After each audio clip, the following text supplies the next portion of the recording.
YouTube, how we doing? PPS here. YouTube play of the day. We got two plays for you on this Dinger Tuesday slate. No long shots today for me. I've been playing these long shots like closer to slate start, so it's kind of tougher for me to want to play them right now. But I do have two spots for you guys here.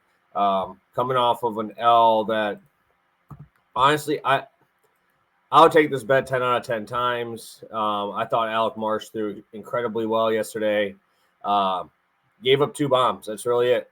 Unfortunately for him, walks came before it. There was a lot of clean innings. He had a lot of clean innings, 7 strikeouts in 7 innings. I thought he threw fantastic. So, yeah, it sucks that I played the wrong one. Could have played outs. Could have played strikeouts. Could have laddered strikeouts. But the one I picked was the wrong one. I wasn't used to, his outs prop was 15 and a half. Ended up going 21 outs. So I thought he threw extremely well. Unfortunately for me, I picked the wrong one. So drops us down a unit, 27-22, 3.4 unit profit. Excuse me. And we head into today.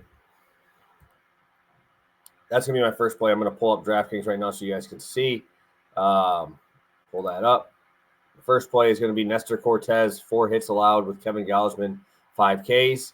And then my other one's going to be Zach Wheeler over 18 and a half outs right there. Just so you guys can see that. And let's get it started. We'll start out with the one I have right there already.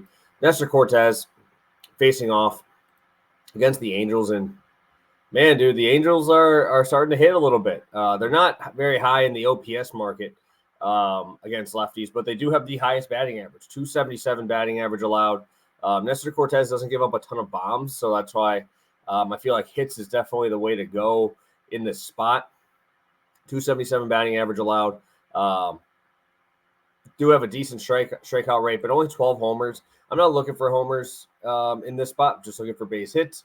And, yeah, Nestor, not a high walk guy, 6-7% home road. So these are the spots I do like to back hits. I think Nestor is very inflated right now from his few good starts in a row.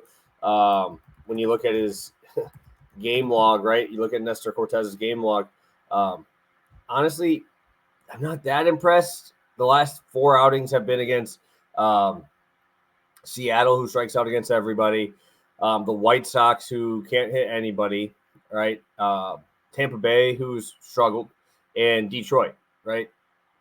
And the teams that are good against lefties, look at Baltimore, smoked them around for 8 hits. Tampa had 5 hits. White Sox had 5 hits. I don't think the Angels are going to go out here looking to draw walks. That's not really the way they are. And Nestor does allow contact early in counts, right? So I think that's important as well. If you look at Nestor Cortez, I believe he's among top 20 in terms of pitches per innings pitch. So get to him early and often. Sign me up for Nestor Cortez. I think he gets the job done here. Going over to Kevin Gausman. Obviously, he's getting better and better every single start. 25% K rate now. His expected ERA is about the same now as his ERA. I would like to see the hard hit rate continue to keep going down. I know it was over 40%. It is now at 38%. But the velo continues to tick up. We are starting to see more whiffs. Splitter still 32%. Slider 38%.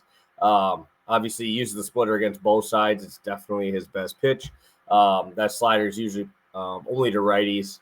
And just getting a ton of swing and miss. We're starting to see that velo get up to about 94 on average. And, it was sitting like 92 his first couple starts. So, velo's popping up. You get the White Sox. Obviously, the White Sox probably the best matchup you can get. Looking at their numbers against righties this year, second worst, sitting around a 28% K rate. This lineup is atrocious, and I will continue to back Kevin Gausman as long as they let me. So sign me up for Kevin Gausman. Heading over to Zach Wheeler. Like the spot. He's faced San Francisco already. He had an 11K outing against these guys at home. That's not obviously the only reason I like it. The other reason is Zach Wheeler works pretty efficiently through innings, right? He is 35th among qualified starters with 15.9 pitches per inning.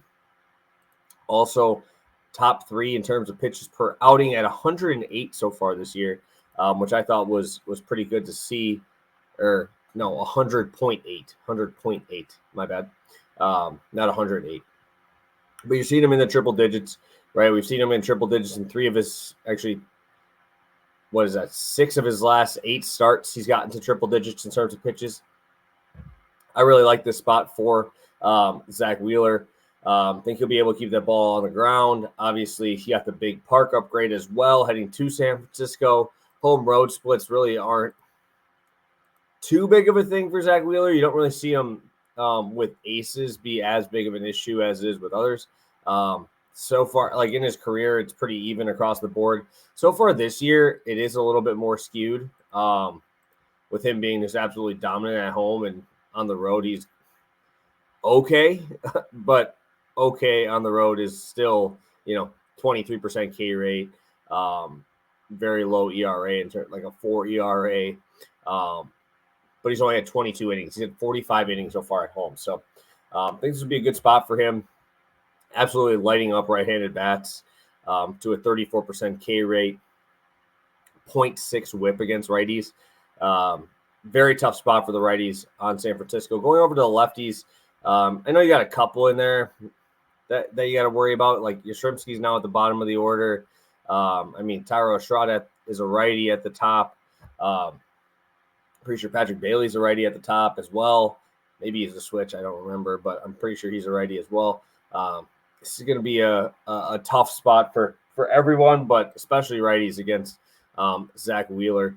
I think he's going to have an absolute dominant start again, and it's a good spot, good matchup, and think that he continues to roll and probably pushing towards the NL Cy Young right now. So sign me up for Zach Wheeler. I think he gets deep into this ball game, and like I said, over 100 pitches in 7 of his last 9 starts, 7 innings in 3 of his last 4. I think it's a good spot for him. And the only one that he didn't was that fluke against Miami where they just babbitt him to death. So Zach Wheeler, over 18.5 outs. Nestor Cortez, 4 hits. Kevin Gausman, 5 strikeouts, minus 125. So thank you guys so much for tuning in. If I do have a long shot, I'll probably post it in the comments. But thank you guys for tuning in. I appreciate all your guys' support. 27 and 22, 3.4 units. Hit that like button on your way out. Hit the subscribe button if you haven't already. Hoping to get to that 2K soon. And appreciate you guys. Best of luck on this Dinger Tuesday.